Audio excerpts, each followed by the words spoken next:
Parce qu'elle devait. Elle est là parce que Dieu le veut. Dieu le veut. Amen. Amen. Oui.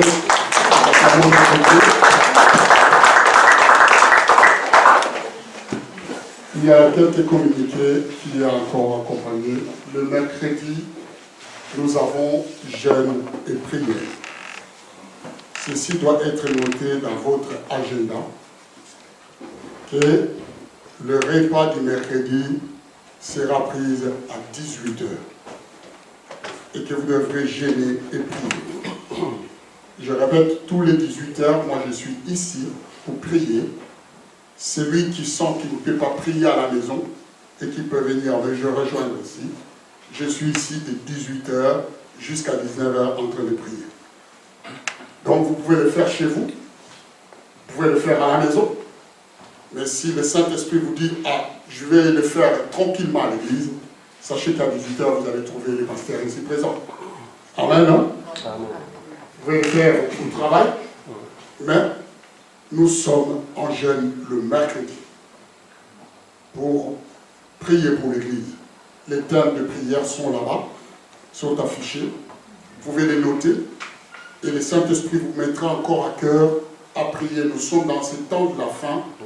Si nous n'arrivons pas à prier fort, si nous n'arrivons pas à nous mettre dans le paramètre de la prière, nous allons abandonner parce que la pression va être tellement que si tu n'as pas la prière, tu n'as pas la vie de Christ, si tu n'as pas la vie de Dieu, tu vas dérouter, tu vas abandonner, alors que tu es si près du but. Amen, non? Nous avons aussi une nouvelle triste. Je vous ai mis ça dans le WhatsApp de l'église. Notre sœur Simika qui est là, mets-toi debout, s'il te plaît. Elle a perdu sa maman. Elle vient de perdre sa maman. Nous étions, il y a de cela 2 ou 3 mois, enterré son père. Là, c'est la maman qui est partie. J'avais annoncé. Vous savez, c'est vraiment encourageant et avoir plus de force et aimer Dieu pour venir à l'église, pour prier et adorer. La plupart, nous allons saisir cette opportunité pour dire, je reste à la maison, mais elle est là. En tout cas, à la fin, que chacun de nous puisse lui apporter une parole. Déjà pour ceux qui l'ont appelé, parce que j'avais mis le téléphone, ceux qui ont l'assisté, je bénis Dieu pour cela. Et ceux qui ne l'ont pas fait à la fin, c'est la femme de notre évangéliste âgé. À la fin, vous pouvez venir. Nous aurons les programmes d'enterrement dans le jour qui vient, dans la semaine qui vient. Nous saurons comment ça va fonctionner. Et ceux qui voudront aller dans cet enterrement prendront contact avec moi. Nous pourrons faire une escorte pour aller assister notre sœur dans cet enterrement. Amen. Tu peux t'asseoir, ma sœur. Dieu est grand.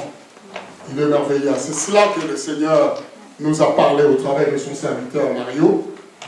Il nous a dit aussi que nous étions un corps. Et l'harmonie dans ces corps doit continuer. Oui. Le pasteur nous a dit que les membres du corps de Christ, leur fonctionnement, doivent être en harmonie. Quand je sais que je suis ce petit doigt, je dois comprendre que la main a besoin de moi ou l'autre a besoin de moi. Nous avons été amenés profondément sur la grâce d'être partis, faire partie de la vie de Christ, du corps de Christ. C'est une grâce qui ne nous sera jamais ôtée. La grâce et le privilège d'être les enfants de Dieu. Je vais commencer cette prédication qui a le thème du Dieu de la résurrection avec ce verset de 1 Samuel chapitre 2. Le verset 6 à 8 que je vais lire, que j'aimerais que vous puissiez lire également, parce que je sais que la parole de Dieu va nous faire du bien. Si nous sommes là, c'est pour écouter la parole de Dieu. Nous faisons confiance au Saint-Esprit, parce que nous savons qu'il prendra cette parole et chacun de nous aura le privilège de se retrouver Parce que si Dieu parle, il parle aux hommes. Et quand Dieu parle, c'est pour nous amener, encore une fois, la réponse pour pouvoir nous apporter la vie là où la mort a été prophétisée. Le livre de Samuel, 1 Samuel chapitre 2, versets 6 à 8, il est écrit ceci: l'Éternel fait mourir et il fait vivre. Il fait descendre au séjour des morts et il fait remonter. L'Éternel appauvrit et il enrichit. Il abaisse et il élève. Il continue, la Bible continue à lire.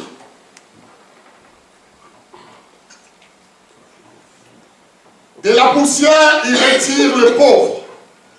Du fumier, il relève l'indigent pour le faire asseoir avec le grand, et il leur donne en partage un trône de gloire. Car à l'Éternel sont les colonnes de la terre, et c'est sur elles qu'il a posé les mondes. Alléluia. Amen. Est-ce que vous êtes là? Amen. Je vais reprendre cette parole et j'aimerais que vous puissiez les lire dans votre cœur pour qu'elle soit imprégnée en vous et que vous compreniez le sens, le pouvoir de cette parole. Quand vous lisez, vous comprenez que toutes choses sont contrôlées entre les mains de notre Dieu. Et rien ne peut t'arriver, rien ne peut m'arriver parce que tout est sous contrôle. Amen. Tout est sous contrôle. Et quand je lis de telles paroles, je dors tranquillement parce que je sais que tout est sous contrôle. Amen. Je veux dire, la Bible dit ceci: l'Éternel fait mourir et il fait vivre. Amen. Je comprends là que le secret et le pouvoir de la mort et de la vie se trouvent entre les mains du Seigneur. Amen. Il n'y a pas une autre personne. Il n'y a pas un marabout, il n'y a pas un sorcier, il n'y a pas qui que ce soit, ou quoi, le corona, ou quoi que ce soit qui a le pouvoir. Je vais vous dire que le pouvoir de la vie et de la mort se trouve entre les mains de Dieu. Parce que la Bible l'affirme: l'Éternel fait vivre, il fait mourir. Le secret du pouvoir de la vie et de la mort se trouve entre ses mains. La Bible dit: le secret et le pouvoir de te garder dans les séjours de mort et de te faire remonter se trouve entre ses mains. Ça veut dire qu'aujourd'hui, même si quelque chose venait à mourir à moi, Dieu a le secret et le pouvoir de venir me chercher dans l'endroit où ils m'ont mis et de me ramener à la vie. Amen. Il l'a fait comme le pasteur l'a dit avec le Seigneur Jésus-Christ. Il l'a accompli. Parce qu'il a le dernier mot, il a le contrôle.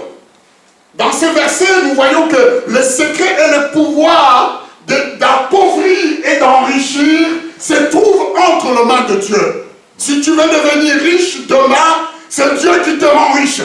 Si tu veux devenir pauvre, Dieu peut te rabaisser aussi à un niveau que tu perds tout. Est-ce que nous comprenons? Nous pouvons nous enrichir, nous pouvons nous appauvrir aussi. Parce que la richesse et la pauvreté se trouvent entre les mains de Dieu. Ce n'est pas quelqu'un qui décide que tu vas être pauvre. Ce n'est pas quelqu'un qui décide que tu dois être riche. La richesse, c'est Dieu qui donne, mais Dieu rabaisse aussi. Amen, non? Je comprends que celui qui abaisse, c'est lui qui élève. Dieu peut te rabaisser à un niveau et il viendra te chercher pour t'élever et te faire asseoir avec le grand. Amen. Et les gens restent dans l'étonnement. Même ceux qui se sont moqués de toi quelque temps. Mais quand ils te verront, ils comprendront que toi tu commences à discuter avec des personnes qui, lui, est loin de discuter avec eux. C'est ce que la Bible parle ici. Que l'Éternel a les secrets. C'est lui qui rabaisse, c'est lui qui relève. Dieu peut te relever à un niveau que les gens restent dans l'étonnement. Même ton environnement reste dans l'étonnement parce que Dieu a décidé. Amen. Et quand Dieu a décidé, il accompagne cette décision de grâce exceptionnelle. d'un privilège de pouvoir profiter de cette grâce. C'est magnifique ce Dieu-là quand nous lisons de telles paroles. Il a dit de la poussière, il peut retirer les pauvres. De la poussière. Vous savez, vous n'avez jamais été dans un état de poussière. C'est l'état où, encore du commencement, l'homme est poussière. L'état où il n'y a aucun esprit. L'état où tu es dans l'état de poussière, où il n'y a aucune grâce. Il faut juste que Dieu vienne te chercher dans cette poussière pour encore une fois te remonter, pour pouvoir te donner un sens, pour pouvoir donner encore une fois un goût à ta vie. De cette poussière, Dieu peut prendre et te donner un goût. Parce que tu as perdu le goût de vivre. Hein. Dieu, dans cette poussière, dans cette matière, il peut remettre les goûts. Et que tu puisses être joyeux chaque jour, chaque instant, sans que personne ne puisse, encore une fois, te demander qu'est-ce qui t'arrive. Parce que quand les gens te demandent qu'est-ce qui t'arrive, c'est qu'ils ont remarqué. Et parce qu'ils ont remarqué, c'est que ton jour est arrivé. Alléluia. Parce que le soleil s'est élevé dans ta vie, bien-aimée. C'est pour cette raison que nous sommes là. J'aimerais que cette parole puisse vraiment s'inscrire dans nos cœurs et que nous ne puissions pas l'oublier, que tout est sous contrôle entre les mains du Seigneur. De la poussière, il retire les pauvres. Du fumier, il relève l'indigent. Celui qui manque, encore une fois, qui manque de choses les plus nécessaires de la vie, c'est lui qui contrôle les choses les plus nécessaires de la vie. C'est notre Dieu. C'est lui qui donne. Et la Bible dit car l'Éternel sont les colonnes de la terre. J'aime beaucoup. Dans mes prières, je récite toujours ceci pour que tu comprennes que si Dieu tient la vie d'une personne, la vie de cet homme est réellement soutenue. Amen. Alléluia. La Bible dit à l'Éternel sont les colonnes de la terre. Donc quand Dieu a dessiné la terre, quand il a voulu les construire, Dieu a placé les colonnes. Et ces colonnes, ce sont ses mains. Parce que la Bible dit, il a tracé les colonnes de la terre et sur elles, il a posé le monde. Donc le monde et son mouvement, c'est Dieu qui les manipule et qui les tourne. Parce que c'est lui qui a pris le soin de poser le monde sur ses colonnes. Si notre Dieu connaît les secrets et les colonnes de la terre, il connaît tous les secrets de ta vie. Amen. Il sait quand tu es triste. Il sait quand tu as la joie. Il sait quand tu n'as pas, quelque chose ne va pas. Il connaît quand on t'a fait du mal. Il connaît quand tu souffres. Il connaît quand tu pleures. Il connaît aussi quand tu souris. Il sait toutes choses. Je vous ai dit qu'à l'Éternel est les colonnes de la terre. Parce que sur elle, il a posé les mondes. Amen, amen, amen, amen. Amen. Notre Dieu est magnifique. Et chaque matin, quand vous vous levez et vous venez à l'église, c'est magnifique, c'est exceptionnel. On ne peut pas vous forcer ou vous exhorter pour venir. Parce que quand vous voulez manger, vous mangez, n'est-ce pas? Quand vous voulez marcher, vous marchez. Ce sont des choses qui doivent être innées à nous. Parce que faire la volonté de Dieu, c'est ce qui reste le meilleur sur cette terre. Alléluia. Suivre la parole de Dieu, c'est ce qui reste le meilleur sur cette terre. Autour de vous, vous verrez, il n'y a plus rien qui marche. Ça n'a pas commencé aujourd'hui, mais ça devient de pire en pire. Et si nous trouvons refuge entre les mains du Seigneur, c'est là encore que nous pouvons déclarer et dire l'Éternel est pour moi, que peuvent me faire des hommes. C'est magnifique notre Dieu. Il est exceptionnel. Le verset 6 à 8 de ce chapitre nous révèle que tout pouvoir de la mort et de la vie se trouve dans la main de Dieu. Je n'ai pas peur de mourir demain, pasteur. Je n'ai pas peur de ce qui va m'arriver demain. Vous savez, je vais vous dire une chose. Chaque jour que nous nous lèvons, je me lève moi pour préparer le culte. Je subis toujours des attaques de toutes forces, de toutes circonstances. Mais j'ai l'habitude, et cela ça dure des années, des années. J'ai l'habitude, mais je continue. Je dis, écoute, tu peux toujours essayer, mais moi je suis là où Dieu veut que je sois. Alléluia. Et je vais faire ce que Dieu va faire. Vous savez, vous arrivez à la matin, le matin vous allez à l'église, vous priez, vous préparez, rien ne fonctionne, tout part en cacahuète. Tu mets les cartes mémoire, ça ne tient pas. Et là, le matin, à 2h du matin, tu as le ventre qui tourne. À chaque fois quand je vais prêcher, il y a une diarrhée qui arrive. Je connais ça aussi. Mais tu étais où? Tu ne pouvais pas venir lundi quand je viens au travail, c'est le motif. Comme ça, je glisse un arrêt maladie. Je dis qu'il y a l'orage, je ne peux pas venir. Et pourquoi tu viens toujours samedi, non, le soir? Et le matin, tu sais très bien que je me lève tôt. C'est quoi ton problème? Vous savez ce que je dis? Je ne vais pas porter les couches, mais on va aller à l'église.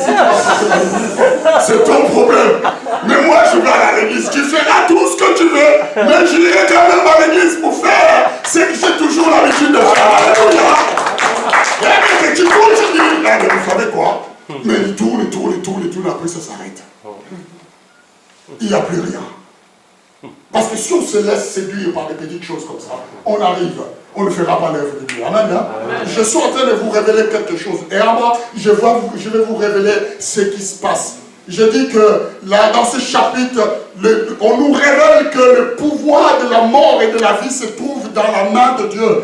Bien-aimé, si tu n'es pas attaqué, il faut te poser la question. Mais quand tu fais réellement la volonté de Dieu, c'est là que tu comprendras que tu déranges le diable. Alléluia. Amen. Que tu déranges la vie des ténèbres, que tu déranges les esprits. Et quand tu commences à déranger les esprits, sache que tu es dans une bonne voie et que l'Éternel est ton soutien. Amen, hein? Amen. Parce que sans cela, le diable va rester tranquille, il va dire, ah, celui-là, il est du nôtre. Ne s'occupez pas de lui. Ne lui donnez pas la diarrhée, mais donnez-lui plutôt autre chose. Il est des nôtres. Mais non, nous sommes des enfants de Dieu. Oh, notre Dieu tient le fil de vie de chaque être. Quand la Bible dit que la vie et la mort, c'est Dieu qui le contrôle, ça veut dire que chaque personne sur cette terre qui meurt, c'est Dieu qui l'autorise, que ce soit bon, que ce soit le méchant, que ce soit le bon, c'est Dieu qui autorise. Il tient le fil de chaque être, de chaque vie entre ses mains.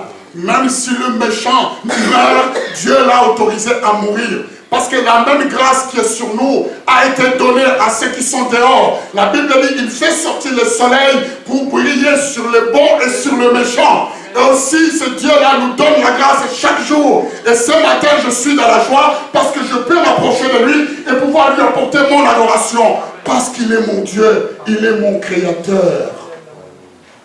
C'est pour cette raison qu'il dit, c'est que je désire, ce n'est pas que les méchants meurent, mais c'est qu'ils, encore une fois, changent de conduite et qu'ils vivent. Parce qu'il sait bien que quand nous mourrons, si nous mourrons sans lui, c'est malheureux. La vie est courte. Même si tu vis 150 ans, c'est courte à côté de toute l'éternité que nous passerons. Parce que l'éternité, on ne peut pas le mesurer. Voilà pourquoi Dieu, quand un pécheur meurt, il est encore une fois triste de voir que cet homme-là va partir dans l'éternité comme ça, sans le connaître. Et il va plonger dans les ténèbres du dehors, comme ça, toute la vie après la mort, sans connaître la grâce et la lumière du Seigneur qu'il donne. Notre Dieu n'accepte pas la mort d'une personne influencée injustement par le diable. Aujourd'hui, si le diable tue quelqu'un ou le diable fait du mal à quelqu'un, Dieu n'accepte pas cela. Ne crois pas que parce que nous sommes attaqués que Dieu accepte. Dieu n'accepte pas que quelqu'un soit détruit ou sa vie soit détruite parce que quelqu'un a fait du mal. Parce qu'une personne ou le diable a tué quelqu'un. Oui, bien aimé.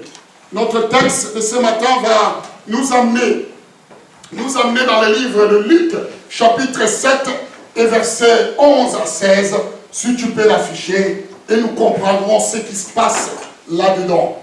Luc chapitre 7, verset 11 à 16, nous révèle sa bonté dans le domaine de la décision sur qui doit mourir et qui doit ressusciter et qui doit s'asseoir avec les grands, comme nous avons lu dans le livre d'Ézéchiel. Dans cette volonté, Dieu va nous montrer qui décide, qui doit mourir, qui doit ressusciter et qui doit s'asseoir, qui peut s'asseoir avec des grands, avec des puissants. Ça, c'est une grâce. Vous savez, quand tu es invité à s'asseoir avec des personnes importantes, c'est un privilège. Ah, merci. C'est un privilège, bien-aimé.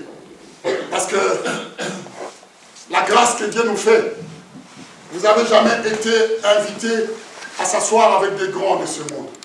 Imaginez-vous que vous qui êtes inutile ou qui n'êtes pas considéré, on vous dit qu'aujourd'hui vous allez vous asseoir à la même table avec ceux qui dirigent le monde. Et même si vous n'allez pas parler, même si vous n'allez pas avancer quelque chose, mais vous serez fiers de vous. Parce que vous verrez que vous êtes plus considérés. Vous êtes plus considérés par rapport à d'autres personnes. Et ça vous sera pour vous un honneur. Et ça sera surtout pour vous un sujet que vous allez répéter à tout le monde en disant « Ah, tu sais, tel jour, j'ai partagé les repas avec tous les maires du village. Avec tous les maires. Moi, j'étais là. » Tu as envie que quelqu'un puisse savoir que tu étais avec de grands. Mais ce que Dieu fait, c'est au-delà de cela. Alléluia. Dieu nous fait asseoir avec des grands. Pas les grands de ce monde parce qu'ils sont perdus. Mais il nous fait asseoir à côté de lui, à la droite du Père. Pour que nous ayons à diriger, à commander des choses. Luc chapitre 7, verset 11 à 16, il est écrit ceci. Les jours suivants, Jésus alla dans une ville appelée Naïm. Je souligne cette ville Naïm. Donc, ses disciples et une grande foule faisaient route avec lui. Lorsqu'il fut près de la porte de la ville, voici, on portait à terre un mort, fils unique de sa mère qui était veuve. Et il y avait avec elle beaucoup de gens de la ville. Le Seigneur, l'ayant vue, fit ému de compassion pour elle. Et il lui dit, ne pleure pas. Il s'approcha et toucha le cercueil. Ceux qui le portaient s'arrêtèrent. Il dit, jeune homme, je te le dis, lève-toi. Et le mort s'assit et s'est mis à parler. Jésus le rendit à sa mère. Tous furent saisis de crainte et ils glorifiaient Dieu, disant, un grand prophète apparut parmi nous et Dieu a visité son peuple. Cette parole sur Jésus se répandit dans toute la Judée et dans tous les pays dans l'entour. Amen. Amen. Est-ce que nous pouvons acclamer le Seigneur, bien-aimé? La parole de Dieu, même si je la lis plusieurs fois, ça me secoue, ça me réveille. Parce qu'à chaque fois que je lis une parole, je découvre des choses, pas comme je l'avais découvert avant. Je découvre des choses différentes par rapport à cela. D'abord, il faut comprendre que nous allons décortiquer la signification des noms de ces villes. La signification du nom de la ville de Naïm. Ça voulait dire quoi, cette signification, cette ville? Dans la version simplifiée, cette ville, la signification est donnée, de la ville est donnée, ça signifie heureuse. Heureux. Une ville heureuse. Ou une ville bien. C'est cela la signification. Ou encore une ville où la vie est douce à vivre. Dans cette appellation de la ville. Donc quand tu habitais dans la ville de Naïm, donc la traduction était que tu vivais dans une ville heureuse, une ville heureuse, une ville où la vie est très bien, où la vie est bon à vivre. Et rien qu'à l'appellation de la ville, je ne sais pas comment ça s'appelle une furte, mais bon. Ce n'est pas ça notre sujet d'aujourd'hui, je parle de cette ville. Et dans la version plus complète donnée à cette signification sur Naïm, ça veut dire simplement les délices et les plaisirs du paradis.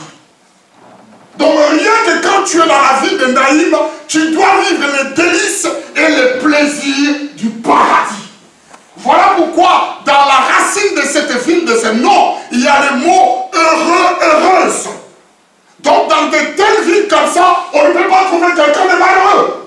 Parce que même la prophétie, même la signification accompagne cette ville-là, accompagne cela. Donc c'était une ville qu'on vit paisiblement et on est comme au paradis. Et c'est cela la signification. Voyez-vous, rien dans l'appellation de la ville, tu peux vivre heureux et goûter aux délices des paradis. Oh ben oui. Mais quand on te demande, tu vis où? Ah, je vis dans une ville qui s'appelle vivre les délices des paradis. Mais comment ne pas vivre les délices des paradis là où il y a les délices des paradis? Comment ne pas vivre? Comment ne pas bénéficier de cette grâce? Pourquoi ne pas bénéficier de cette grâce? Parce que si on s'appelle ainsi, ça veut dire que la grâce qui est attachée à ces noms doit couler des sources de cette ville. Amen, hein? Dans la vie de cette ville. Sauf que, vous savez, l'ennemi ne veut pas que tu vives le bonheur. Il ne veut pas te voir heureux.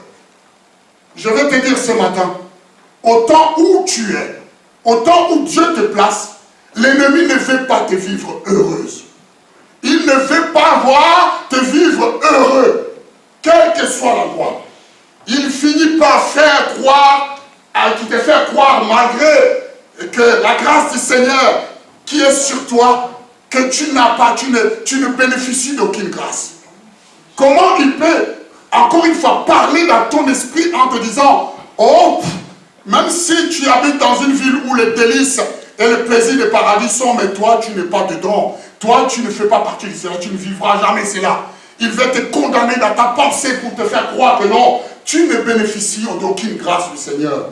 Que ta vie est malheureuse, que ta vie ne progressera pas, que tu n'avanceras jamais dans ta vie, que tu ne vas même pas progresser. Il va te mettre toutes ces pensées, parce que ça, c'est dans son but de te diminuer. Et beaucoup croient à ces mensonges, alléluia.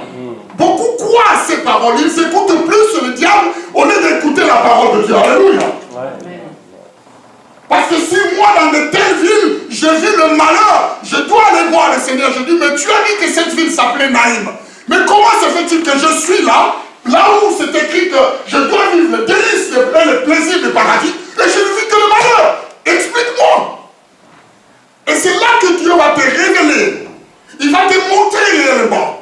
Le diable est toujours là à te faire croire que tu ne vas pas avancer, que tu n'auras pas, que c'est perdu, que c'est fini pour toi, que tu n'as aucune part auprès du Seigneur. Ce sont pour les autres. Tu dois envier les autres en disant, ah, mais peut-être il faut que ce soit comme ça, ou peut-être il va te mener dans des choses qui te disent, ah non, mais il faut que toi tu n'as pas la vie de jeûne et prière, hein? Il faut te mettre dans telle position pour avoir. Nous n'avons rien à faire pour obtenir quelque chose de la part du Seigneur. Alléluia. Amen. Parce que tout est sous contrôle. Rappelez-vous, à l'Éternel sont les colonnes de la terre, et sur elles il a posé les mondes. Le Seigneur a le pouvoir d'enrichir, il a aussi le pouvoir d'appauvrir. Nous n'avons qu'un enfant pour obtenir quelque chose à Dieu. Nous ne devions même pas les supplier. Parce que moi, mes enfants, pour obtenir quelque chose, ils ne me supplient pas. Amen, hein? Amen. Ils viennent avec des demandes, et moi je regarde si le portefeuille est bien gonflé pour répondre à ces demandes-là. Alléluia. Et si le portefeuille n'est pas bien gonflé, j'essaie de restreindre les demandes. Je dis, mais tiens, prends ça. Autant des enfants que je, et autant que je voudrais avoir encore plus d'enfants, mais je peux vous certifier une chose, je prendrai en charge chacun de mes enfants sans mentir quelqu'un. Alléluia. Amen. Est-ce que vous êtes avec moi? Est-ce qu'on peut acclamer le Seigneur? Amen.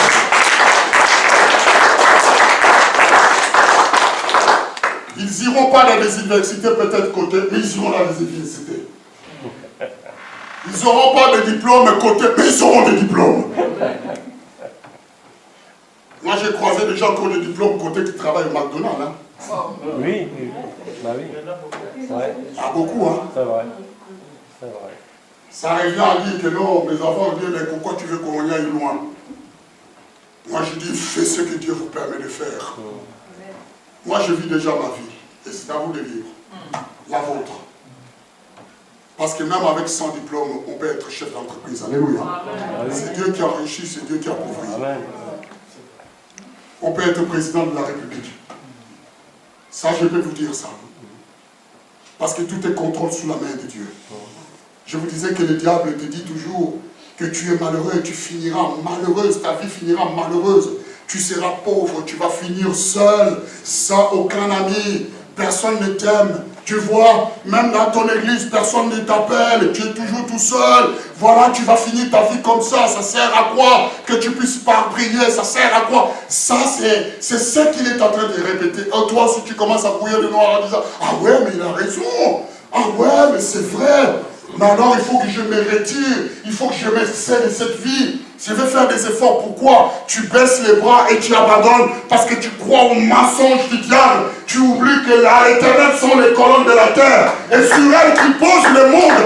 Tu oublies que l'Éternel est celui qui tient la vie entre ses mains.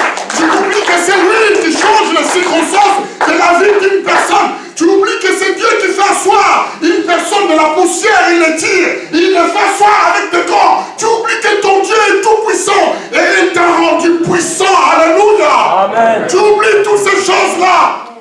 Tu ne te rappelles plus. Et tu vis une vie de malheureux. Toi-même, tu te vis dans une peau de malheureux. Mais comment? Tu te mis toi-même. Ici, nous sommes dans la ville de Naïm, les délices du paradis. Rien que quand tu vis dans cette ville, tu as déjà les délices du paradis. L'odeur même qui sort de ce village, de cette ville, c'est cela. Comme cette veuve que nous avons lue ici. Cette veuve décrit dans ce texte le bonheur d'une femme est d'être aimée. Amen, hein? Je veux dire aussi pareil pour un homme. Le bonheur, c'est d'être aimé. C'est de fonder sa propre famille. D'avoir des enfants pour ceux que Dieu bénit. Et cette veuve avait connu ce bonheur. On ne l'avait pas appelée veuve pour rien. Ça veut dire que dans cette délice de paradis, il avait connu le bonheur parce qu'il était marié. Elle était mariée. Elle était avec son mari. Sauf que dans la ville où on doit vivre heureux, elle était devenue malheureuse. La mort avait emporté son mari.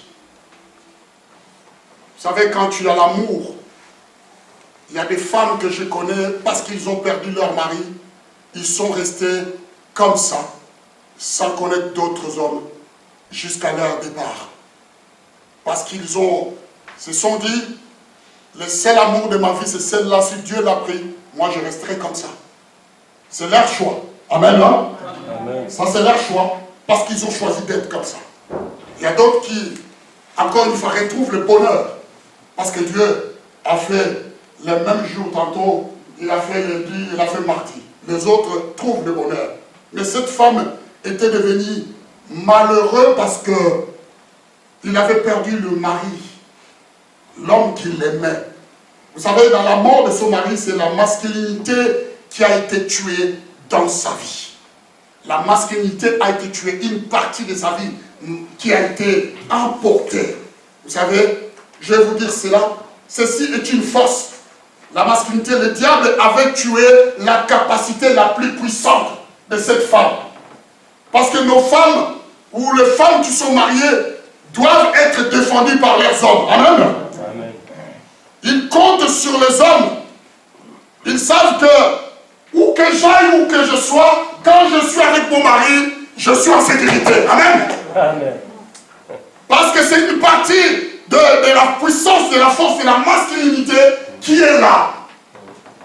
Je me promène avec ma femme, tu n'as pas le droit de regarder 5 fois.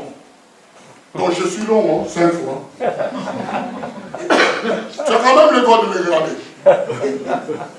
Mais si tu insistes, je te laisse encore le bénéfice de tout à l'heure. Donc tu as le droit encore de regarder encore un peu. Mais si ça devient une insistance, moi aussi je commence à te battre. Mais je vais commencer à te regarder d'une manière de dire, oh, tu vas loin là, oh. Calme-toi, je suis là. Ne bouge pas. Je vais vous raconter une petite parenthèse là, parce que je peux. C'est cela. Je vais partir dans le sud, dans les supermarchés. Moi, je suis allé faire une course. Ma femme est restée toute seule. Elle s'est baladée pour voir. Je vis un petit jeune homme. Il s'est dit, bon, moi, Quelle femme qui est là, elle se balade tout seul, elle a donné ou quoi? J'étais en caisse là-bas, je regardais, l'homme était en train de rôder autour de mon bonheur. Je dis, oh, peut-être qu'il est en train de l'évangéliser, je ne sais pas. Il faut laisser la volonté de Dieu jusqu'au bout, hein. Je comprends que les gars ont vraiment insisté. Il s'est dit, ben, tiens, ici vraiment, les adversaires, je ne connais pas, mais voilà, et puis, ça commence à partir trop loin. Moi aussi, j'étais tranquille, j'ai dit, bon, c'est pas grave. Les femmes, elles ont besoin de ça. Amen, hein? Voilà. Et quand je finis à payer, je suis venu tranquille. Ils ne savaient pas, ils étaient tout seuls, perdus comme ça, dans le sud. Et tout seul. Je suis arrivé, paf. Chérie, tu dis pas? Je l'ai regardé, je dis, ah, ici, t'as pas de chance.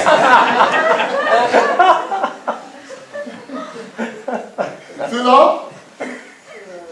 Au revoir, monsieur. Au revoir, monsieur. On est parti.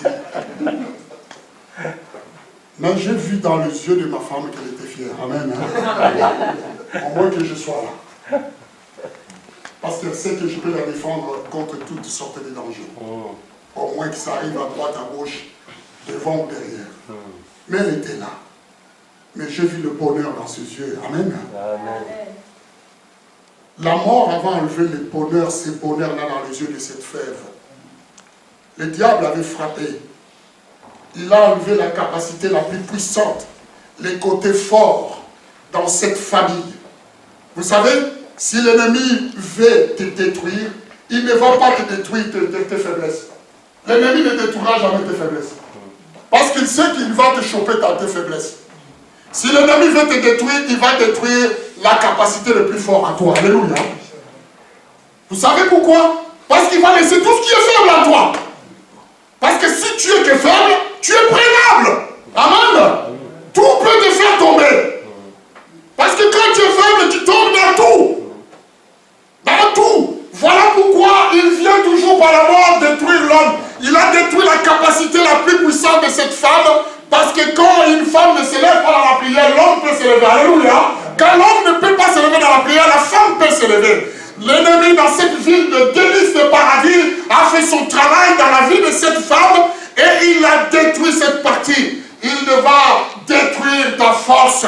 L'ennemi va chercher à détruire ta force, ton endurance, ta force dans la prière. Il va détruire ta force dans la foi. Il va détruire ta force, encore une fois, dans les choses de Dieu. Il va détruire ta force dans toutes ces choses-là et laisser tous les parties faibles. Parce qu'il sait qu'à partir du moment où il te reste dans la vie que les parties faibles, tu lui appartiens. Le moindre vent, tu tombes. Le moindre vent, tu tombes. La partie la plus puissante et les côtés forts de cette femme a été détruit et emporté. Comme ça, il vient se présenter et tu n'auras plus de résistance dans quel domaine parce que tu n'as que des faiblesses. Comme cela ne suffisait pas, bien-aimé. Vous êtes avec moi, vous avez dit. Comme cela ne suffisait pas, après avoir perdu son mari, cette femme avait quand même son fils. Quand on parle du fils, on parle de quelqu'un qui est arrivé à l'âge de comprendre des choses, de défendre, de prendre en charge l'autre. Parce qu'un enfant, quand il n'est pas encore un fils, on l'appelle un enfant. Amen. Oui. Quand on dit un fils, c'est quelqu'un qui a déjà des responsabilités. Qui pouvait secourir sa maman quand il faut. Comme il ne s'agissait pas, il ne finissait pas. Vous savez, je vais vous dire, comme cela ne suffisait pas, après avoir perdu son mari, la mort a encore frappé dans la vie de cette veuve, de cette femme. Le seul point fort de sa vie, qui était le sujet de sa consolation, c'est lui qui pouvait le consoler quand les choses allaient mal. Ah, on peut dire que oui, mon mari est parti, mais j'ai encore mon fils. Celui-là, le diable est venu encore le prendre. Cette femme doit se dire, mais qu'est-ce que je fais au ciel? Mais pourquoi les autres vivent le bonheur dans ces villages,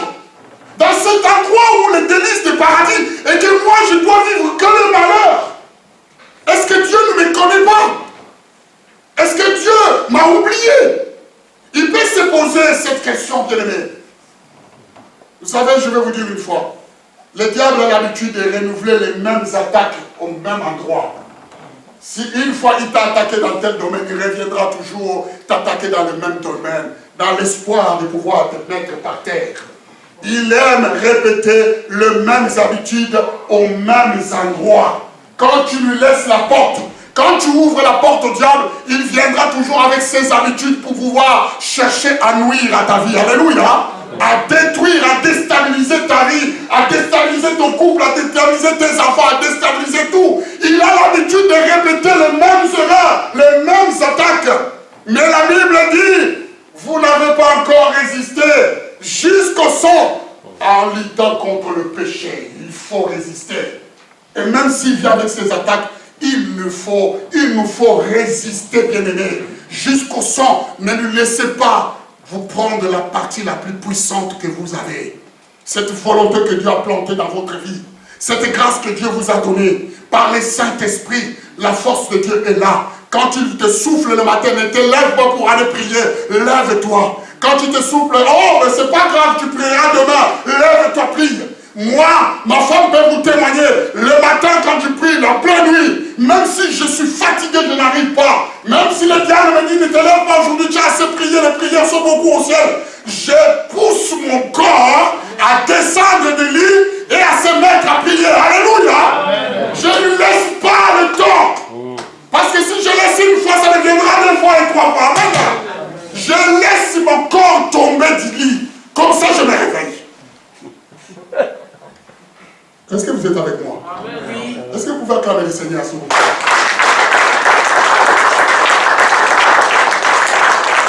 Notre Dieu est le Dieu de toute justice. Cette veuve était devenue la femme la plus malheureuse. Comme aujourd'hui, peut-être toi, tu es la femme ou l'homme le plus malheureux, ou la femme. Tout va de contraire dans ta vie. Vous imaginez? Je vis là où c'est marqué de délices de paradis, mais je dois pleurer tout le temps. Je dois pleurer mon mari, je dois pleurer mon enfant. Elle était malheureuse, elle doit se dire, mais est-ce que je ne mérite pas la joie de vivre comme les autres? Peut-être aujourd'hui tu te dis aussi, est-ce que moi je ne mérite pas un brin de bonheur comme les autres? Mais si tu le mérites, alléluia, ce n'est pas réservé aux autres personnes.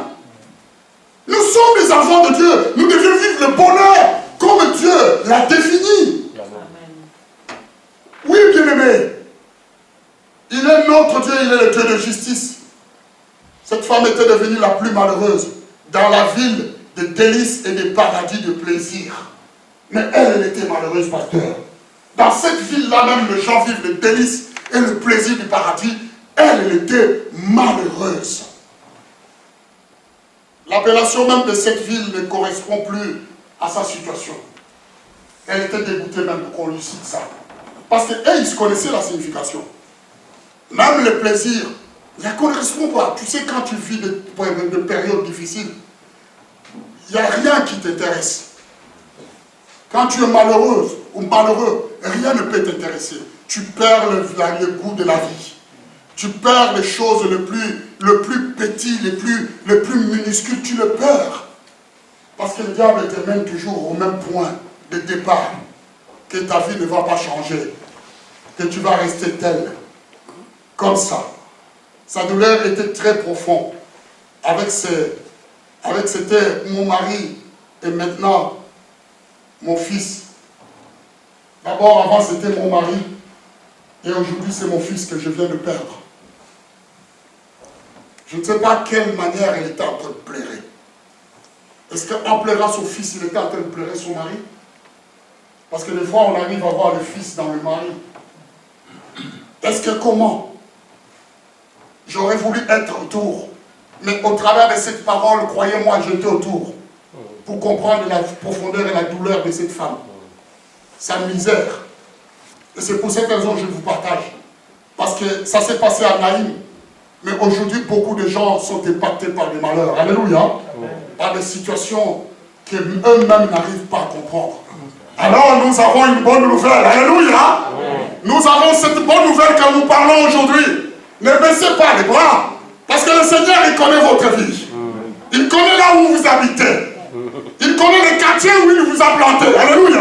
Ne croyez pas que vous êtes tel endroit par hasard. Non, Dieu connaît là où il vous a planté. Moi, je vais vous révéler une chose. Je savais que j'habiterais à Enfield. Parce que quand j'avais passé pour la première fois sur ce village, j'arrive juste là où il y avait la maison. Dieu me dit, c'est ici que tu vas habiter. J'ai entendu plus fort, c'est ici que tu vas habiter. Je dis, mais qu'est-ce qu'il est en train de me parler? J'étais avec mon pasteur, qui est là. On était en train de partir pour vérifier un chantier. Vous savez ce qui s'est passé? En partant de là-bas, lui il ne savait pas, peut-être c'est aujourd'hui que je le dis. En partant de là-bas, on arrive vers là-bas, on revenait, il vient et me dit, ah mais pasteur, tu sais quoi? Je ne sais pas, mais j'ai envie d'acheter une maison ici pour que je te mette, pour que tu vives ici. Il dit comme ça, tranquille, je vais acheter une maison et je vais te mettre ici, tu vas vivre ici. Je ne lui ai pas dit que Dieu vienne me parler. Je dis amen, que ce soit la volonté du Seigneur. Mais je peux vous dire que les mois qui ont suivi, même pas moi, les mois qui ont suivi, j'habitais déjà ici. Alléluia. Amen, amen, amen. Amen. Dieu n'oublie pas là où il t'a placé. Il n'oublie pas là où il t'a laissé. Il n'oublie pas là où il t'a mis. Et même si tu es en train de vivre des choses difficiles dans cet endroit, crois que ton Dieu se lèvera en dernier. Alléluia. Quand il va se lever, il va commencer à avancer vers toi. Amen, amen, amen. Voyez-vous, la douleur de cette femme était profonde. Elle avait une douleur. Je ne sais pas. Et il partait. Notre Dieu, comme on l'a dit, il a le pouvoir entre de la mort et de la vie. Job connaissait cela. Quand sa femme lui avait dit, écoute, pourquoi tu souffres? Insulte Dieu et meurs. Vous savez, il s'est entendu une voix par le Saint-Esprit qui lui avait dit, mais je sais que mon Rédempteur est vivant. Et qu'il se lèvera le dernier. Si Dieu se lève le dernier dans ta vie, il n'y a plus personne qui va s'asseoir derrière lui. Qui va se lever. Amen. Hein? C'est qu'il s'est levé pour toi. Et il ne t'abandonne pas. Quand Dieu se lève pour ta vie, personne ne peut se lever après lui sur cette terre. Car l'Éternel sont les colonnes de la terre. Et sur elle, il a posé le monde. Bien-aimé. Amen. Hein? Nous connaissons l'histoire, vous savez. Nous voyons cela. Parce que cette histoire, c'est les répéter aujourd'hui. C'est qu'une vie va être touchée aujourd'hui. Parce qu'une vie va être restaurée. Ce n'est pas seulement une vie. Parce que nous voulons être restaurés par la parole du Seigneur. Tu as cru longtemps que tu étais abandonné. Mais Dieu revient aujourd'hui. Vous imaginez dans la vie de Naïm, personne ne connaissait la souffrance de cette femme. Cette femme ne savait pas que Dieu avançait vers lui, vers elle. Elle ne savait même pas. Elle était en plein deuil. Elle pleurait son fils. Mais elle ne savait pas qu'en ce moment-là qu'elle pleurait son fils, Dieu était en train d'avancer vers elle. Dieu s'est mis debout parce qu'il savait que le diable s'est déjà levé. Et Dieu devrait conclure. Le diable s'était levé dans sa vie, il a pris son mari. Il est devenu, il est revenu encore, il a pris son fils. Donc il ne pouvait plus rien prendre parce qu'il avait que le mari et le fils. Donc il s'est arrêté là. Mais sauf que Dieu a commencé à avancer vers cette femme. La Bible dit qu'il avançait. Cette veuve ne savait pas. Il ne savait pas que Dieu était en train d'avancer pour la consoler. Oui, bien-aimé. Dans sa déception et dans la douleur, Dieu avançait pour lui redonner les sourires et la joie. Il y a des situations qui ne font plus sourire parce que nous vivons des choses que personne ne peut vivre. Il y a un frère, un jour, il m'a dit, pasteur, tu ne pouvais pas comprendre ce que je suis en train de vivre. Si tu serais à ma place, avec toutes ces douleurs qui me traversent, au moins tu saurais. Je lui ai dit, j'ai été déjà à ta place 100 fois. Je sais, et c'est pour cette raison que je te donne la parole du Seigneur. Crois au Seigneur Jésus, parce que rien ne s'arrête là. Amen. Hein? Dieu va te visiter, et Dieu va s'élever pour ta cause. Le jour où il a été touché par la grâce du Seigneur, la première personne qui a couru pour me le dire, c'était moi. Il a couru, il a dit, pasteur, ça marchait, ça marchait, ça marchait. Dieu m'a visité. Je dis, voilà, bien-aimé, garde ce que Dieu t'a donné. Parce que quand Dieu s'est levé pour toi, il s'est levé rien que pour toi. Amen, amen, amen. Amen. Alléluia. Amen. Il a le pouvoir de ramener à la vie, la résurrection. J'ai aimé cette parole. Vous savez, sa parole est vraiment la vérité. Il dit ceci, je suis la porte. La Bible dit que Jésus venait avancer et là, le mort aussi avançait. Jésus avançait de l'autre côté, les morts et tout ce qui l'accompagnait avançait aussi de l'autre côté. Sauf que vous savez, le croisement ne se fait pas dehors. Le croisement ne se fait pas ailleurs. Le croisement se fait à la porte de la ville. Amen. Juste à la porte de la ville. Si cette mort était sortie hors de la ville, il serait en tout cas enterré. Mais Dieu a retardé pour que les morts ne puissent pas sortir de la ville de délice. Et qu'est-ce qui t'est arrivé, bien-aimé? Quand Jésus est arrivé à la porte, les choses ont changé. La Bible dit, je suis la porte. Vous savez, quand Jésus devient la porte, les choses changent. La Bible dit ceci, je suis la porte. Si quelqu'un entre par moi et sort, il est sauvé. En cet instant, la consolation était certaine. Parce que la porte de cette ville n'était plus une porte avant, mais c'était une ville, une porte qui était après, mais qui était possédée par le Seigneur Jésus-Christ. Donc si la mort devrait traverser Christ, il doit ressortir de l'autre côté vivant. Amen. Est-ce que vous êtes avec moi? Amen. Dieu change tout.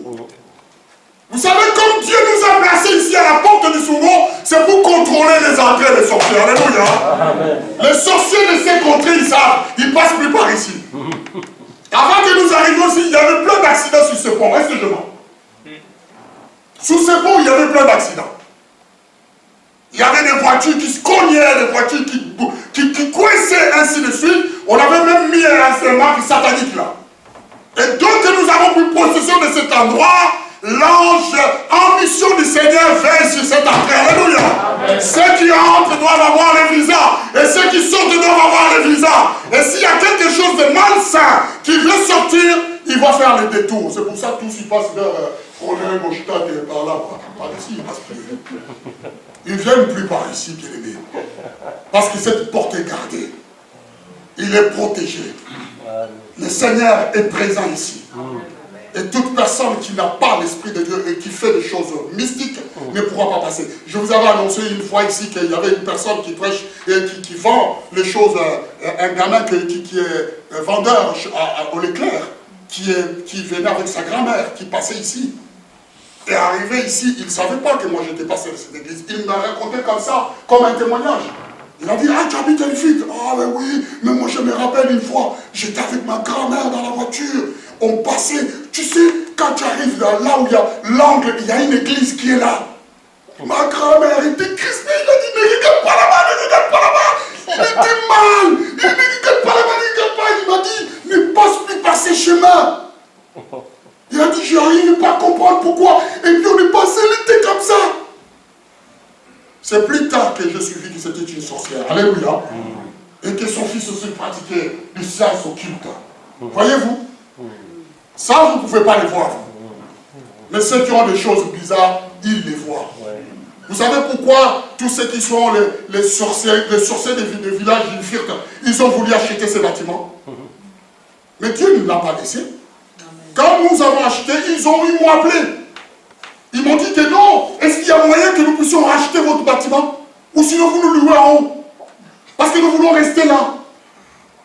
Parce qu'ils savent qu'ils ne peuvent plus passer par ici. Alors il faut qu'ils contrôlent. Amen, amen, amen. Est-ce que vous êtes avec moi? Est-ce qu'on peut acclamer le Seigneur, s'il vous plaît? C'est une vérité que je vous rappelle et je vous dis, bien aimé. Mais soyez, vous êtes enfants de Dieu, vous ne savez pas la grâce que vous avez. Amen, hein? De posséder ce Dieu qui contrôle la terre. De Dieu qui a les colonnes de la terre et sur elle il a posé le monde. Nous devions marcher fièrement parce qu'il a la puissance, il a l'autorité. Et cette puissance et cette autorité, il l'a mis en toi. Tu ne devrais pas vivre malheureux. Amen. Rien que de savoir que tu as Dieu avec toi, tu devrais vivre heureux. Parce que rien ne te permettre quelque chose de neutraliser ta vie. Amen. Sachez-les, bien-aimés, cette femme était au point d'être consolée comme personne n'a été consolé. Mais sauf Dieu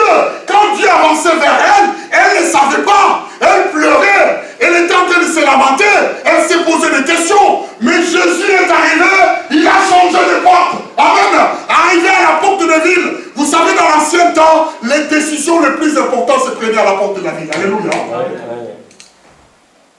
Vous savez quand les anges sont allés chercher le neveu d'Abraham, ils l'ont trouvé où? À la porte de la ville. Lot, il a été trouvé à la porte de la ville. Ils l'ont trouvé là. Parce que les décisions se prennent là. Mais sauf que dans cette histoire, Jésus est arrivé à la porte a changé. Alléluia. Ça c'est magnifique. Quand Jésus arrive à la porte de ta vie, la porte change. Alléluia. Oh! Jésus entre.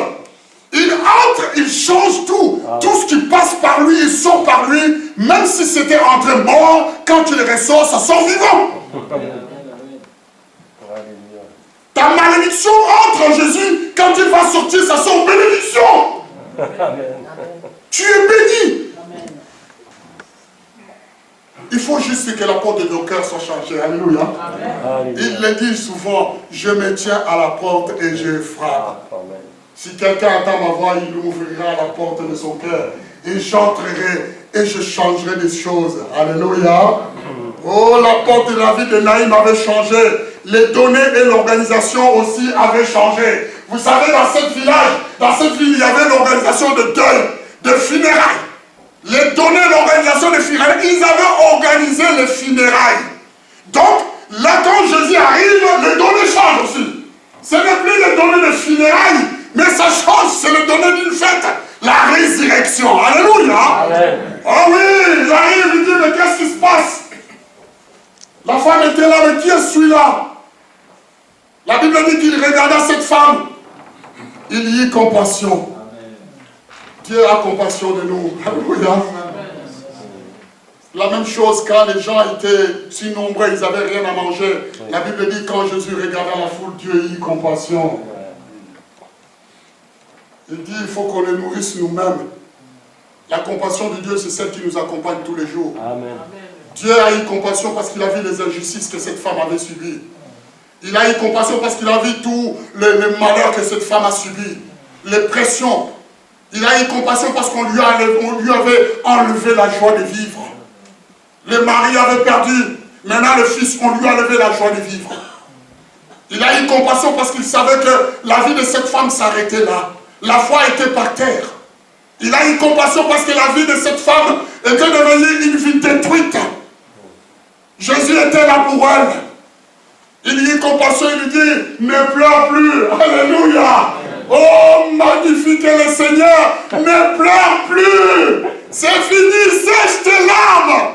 Je voudrais que tu pleures, mais tu ne vas pas pleurer parce que tu es attaqué par le malheur. Mais je voudrais que tu pleures de bonheur. Alléluia. Oh, Seigneur est bon. Ne pleure plus, madame. Ne pleure plus, mon frère. Ne pleure plus, ma soeur. Ne pleure plus. Il y en a qui pleurent, on ne les voit pas. Jésus était là, il a dit, ne pleure plus. C'est fini. Le deuil dans ta vie, c'est fini. Le problème dans ta vie, c'est fini. Voici, je me lève pour toi. Il faut que Dieu se lève pour toi. Mais je sais qu'il va se lever pour toi, pour ton problème. Pourquoi tu dois laisser les rires aux autres? Il y en a qui n'arrivent plus à sourire. Parce qu'ils n'arrivent pas à parler de leurs problèmes dans le cœur. C'est tellement là, mais Dieu le voit. Ce matin, Dieu te dit, ne pleure pas. Dieu ne veut pas nous voir pleurer. Si, il veut nous voir pleurer, mais de joie. Amen. Vous savez, la joie fait pleurer aussi. Ah oui, c'est vrai. Ah oui. Ah oui. Ah oui. Amen. Moi, il y a un frère qui me dit, si je gagne le loto, je me mets à pleurer. Je dis, maintenant, viens, je te donne une chiffre, tu vas pleurer. Tu n'as pas le truc pour que tu pleures. Moi, la gifle que je vais te donner, ça va te faire bien pleurer. Viens, approche. Non, mais c'est pas cela. Mais la joie fait aussi pleurer. Oui. Alléluia. Tellement que tu es dans la joie, dans la présence de Dieu, évangéliste. Dans la présence de Dieu, ton mort. Tu es dans la joie, dans la présence, tu te mets à pleurer. Amen. Pas parce qu'on t'a frappé. Mais tu sais quoi? Les bonheurs aussi frappent. Et ça te fait pleurer. Alléluia. Tellement que tu n'as pas le bonheur. Attaque-moi. Attaque-moi. Pleure de bonheur parce que tu en as tellement et tu as la joie. C'est ça. Amen. Et tu commences à pleurer. Oui. Pas parce que le diable te tape, mais même l'abondance te tape. Et tu pleures. Amen. Et la bonté de Dieu. La bonté de Dieu, merci. Amen. Ne pleure plus. Nous allons partir avec cela. Je ne veux plus pleurer. Répète-le, je ne veux plus pleurer. Même si tu ne pleures pas, dis-le, je ne veux plus pleurer. Jamais je ne pleurerai. Si je dois pleurer, c'est quand j'aurai le bonheur du Seigneur. Amen. Alléluia. C'est ça qui doit me faire pleurer parce que j'ai le Seigneur avec moi. Oh Seigneur, parce que je te possède. Voilà pourquoi je pleure. Oui,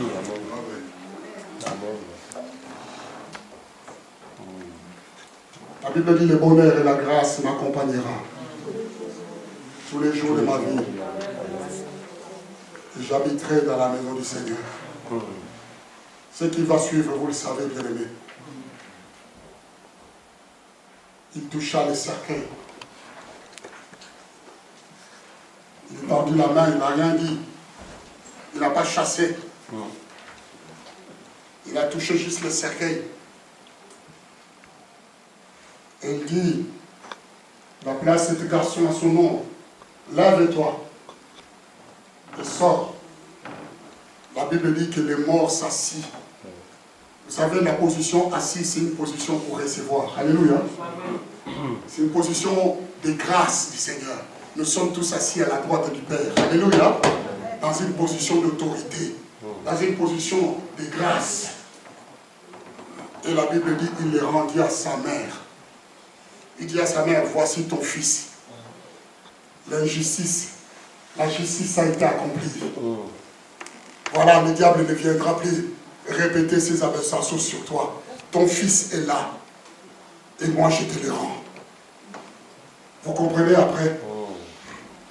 La ville de Naïm, qui est la ville de délices et de plaisir, du paradis, a retrouvé son nom. Amen, hein? Amen. A retrouvé son influence dans la vie de cette femme. Rien que quand elle a vu son fils, la joie est revenue. Les larmes sont arrêtées. Et qu'est-ce qui s'est passé? Il s'est passé qu'il a compris pourquoi Dieu l'avait laissé passer là. Alléluia. Le paradis est revenu. La joie du ciel est revenue. Et tout le monde l'a vu. Et tout le monde l'a vu. Ils ont témoigné. Et la Bible dit que le nom de notre Seigneur a commencé à être glorifié. Amen. Parce que Dieu a visité son peuple. Amen. Dieu a visité sa fille. Dieu a visité son fils. Dieu va te visiter. Dieu va me visiter. Dieu va nous visiter. Il le fait tous les jours. Mais pour chacun de nous personnellement, il y a un jour que Dieu va s'élever pour ta vie. Amen. Amen. Et quand tu vas s'élever, il ne s'élèvera pas pour moi. Il ne s'élèvera pas pour l'autre. Mais il va s'élever pour toi. Parce que Dieu te connaît. Et même si tu traverses les journées, les mauvais jours que tu pleures, ces jours-là, tu vas essuyer tes larmes. Parce que le bonheur sera que ton propre bonheur. Amen. Amen. Et tu peux la partager autour de nous. Amen. Amen. Acclamons le Seigneur.